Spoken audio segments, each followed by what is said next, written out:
BJP বলেছে যে এই মুহূর্তে কাউকে নেবে না। আর যদি নেয় তার ফল কিন্তু বিজেপিকে ভুগতে হবে। কেননা ভালো তৃণমূল বলে কোনো কনসেপ্ট হয় না। যারা ভালো তারা ৪ তারিখের আগে তৃণমূলটা ত্যাগ করেছে। আর যারা ৪ তারিখের লোভে পড়েছিল তারা হঠাৎ করে ভালো হয়ে যেতে পারে না। সুতরাং জার্সি বদলের কোনো গল্প নেই। এদের সবারই ভবিতব্য এবং গন্তব্য একটাই, সেটা হচ্ছে জেলের মাটি, সেখানে গড়াগড়ি খেতে হবে। এর বাইরে কোনো অপশন নেই।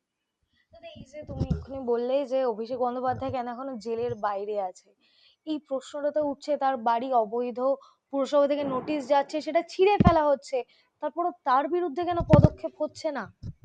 আসলে একটা প্রবলেম আছে আমাদের মাননীয় বিচার ব্যবস্থা, মাননীয় বিচারক এবং আমাদের আইন ব্যবস্থাকে পূর্ণ সম্মান জানিয়েই বলছি। ওই যে কথাটা আছে না যে, "আইন সবার জন্য সমান।" এটা আসলে সোনার পাথরবাটি। একটা উদাহরণ দিলেই বোঝা যাবে। জাহাঙ্গীরের মতো একটা রেজিস্টার্ড নটোরিয়াস ক্রিমিনাল, সে যখন চলে গেল মহামান্য হাইকোর্টের কাছে গিয়ে বলল যে, "আমার এখানে নির্বাচন আছে, আমি অ্যারেস্ট হতে পারি।" তাকে সাথে, সাথে রক্ষা কবচ দিয়ে দেয়া হলো। বা অভিষেক ব্যানার্জি যখনই মনে হবে মহামান্য সুপ্রিম কোর্ট হাইকোর্টের কাছে চলে যাবেন, আর সাথে সাথে তাকে চোখ দেখানোর জন্য আমেরিকা পাঠিয়ে দেওয়া হবে। এই যে জিনিসগুলো, এটা কি সাধারণ মানুষের ক্ষেত্রে হতো? অভিষেক ব্যানার্জি যে কথাগুলো বলেছে, তার ১০০ ভাগের ১ ভাগ কথা যদি আমি বা আপনি এখানে বলতাম, তাহলে আমাদের কোমরে দড়ি পড়ে যেত।